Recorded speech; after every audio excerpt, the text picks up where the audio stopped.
अनेक दिवसांपासून जगभरात कुंभमेळा चर्चेचा विषय ठरत आहे. मग ते स्टीव्ह जॉबची पत्नी लॉरेन पॉवेल जॉब्स असू द्या किंवा माळा विकायला आलेली एक सामान्य स्त्री असू द्या. या सगळ्या गोष्टीमुळेच यंदाचा कुंभमेळा साता समुद्रापार पोहोचला आहे. जगभरात कुंभमेळ्याची चर्चा सुरू आहे. आता हा कुंभमेळा नाशिक, प्रयागराज, हरिद्वार आणि उज्जैनमध्येच का भरवला जातो? कुंभमेळ्याच्या या सर्व गोष्टी जाणून घेऊया आजच्या या व्हिडिओमधून. नमस्कार, मी सनी आणि तुम्ही पाहताय दैनिक राज्य लोकतंत्र.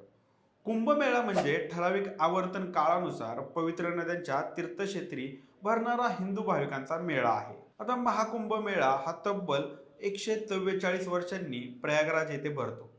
तर दर 12 वर्षांनी हा कुंभमेळा नाशिक, उज्जैन, हरिद्वार आणि प्रयागराज या ठिकाणी भरत असतो. तर दर 6 वर्षांनी अर्ध कुंभमेळा हा हरिद्वार आणि प्रयागराज या ठिकाणी भरत असतो. आता तुम्ही म्हणाल की हा कुंभमेळा भरत असतो ते ठीक आहे बाबा, पण हा कुंभमेळा का भरवतात हा मोठा प्रश्न आहे. तर मुघलकालीन कागदपत्रांमध्ये कुंभमेळ्याच्या उत्सवाचे संदर्भ आढळून येतात.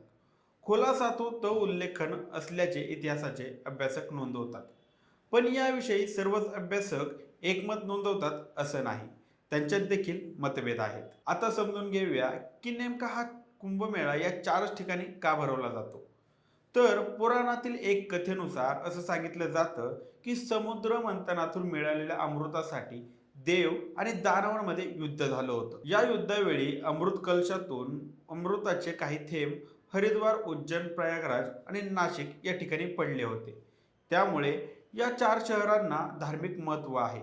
यामुळेच या चार ठिकाणीच कुंभमेळा परंपरेनुसार भरवला जातो. आता या कुंभमेळ्यात साधू संतांपासून श्रीमंत ते गरीब अशा सर्व प्रकारच्या व्यक्ती या कुंभमेळ्यात सहभागी होत असतात. प्रयागराजमध्ये गंगा, यमुना आणि पौराणिक नदी सरस्वती यांचा संगम आहे. पवित्र समजल्या जाणाऱ्या या नद्यांच्या पाण्यात स्नान केल्यामुळे सर्व पापे धुतली जातात आणि जन्म मृत्यूच्या फेऱ्यातून सुटका होऊन मोक्ष मिळेल अशी त्यांची भावना असते. आता या कुंभमेळ्यासाठी कोट्यवधी हिंदू भाविक येत असतात. बंगळुरूमधील IMM संस्थेनुसार 2001 साली झालेल्या कुंभमेळ्यासाठी 5 कोटी भाविकांनी हजेरी लावली होती. तर 2013 साली झालेल्या कुंभमेळ्यात भाविकांचा आकडा 12 कोटींपर्यंत पोहोचला होता. आता यंदाच्या वर्षी प्रयागराजमध्ये पार पडत असलेल्या कुंभमेळ्यात सरकारी अंदाजानुसार 40 ते 45 कोटी भाविक येतील असे सांगितले जात आहे. आता हा आकडा जर आपण पाहिला तर अमेरिकेच्या एकूण लोकसंख्येपेक्षा जास्त लोक या ठिकाणी हजेरी लावणार आहेत. आता एवढे लोक जमतील यासाठी सरकारने देखील या ठिकाणी अनेक सोयीसुविधा उपलब्ध करून ठेवलेल्या आहेत. यामध्ये मेला मैदान, तंबू, रुग्णालय, आखाडे, तात्पुरते शौचालय आणि रस्ते उभारण्यात आलेले आहेत. या सर्व सुविधा 400 हेक्टर परिसरात उभारण्यात आल्या आहेत.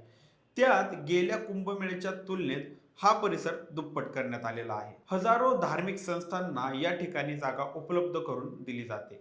सरकारी आकड्यानुसार 100 खाटांचे मुख्य रुग्णालय असून इतर 20-25 खाटांचे 100 रुग्णालय उभारण्यात आलेले आहेत.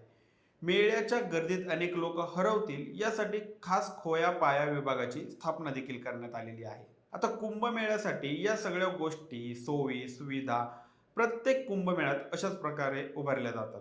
अनेक वर्षांची परंपरा असणाऱ्या या कुंभमेळ्याचं एक वेगळं वैशिष्ट्य तयार झालेलं आहे. त्यामुळेच तर केवळ भारतातून नाही तर जगभरातून अनेक मोठे मोठे व्यक्ती या कुंभमेळ्याला हजेरी लावत आहेत. जगभरात प्रसिद्ध असलेल्या या कुंभमेळ्याची गोष्ट तुम्हाला कशी वाटली?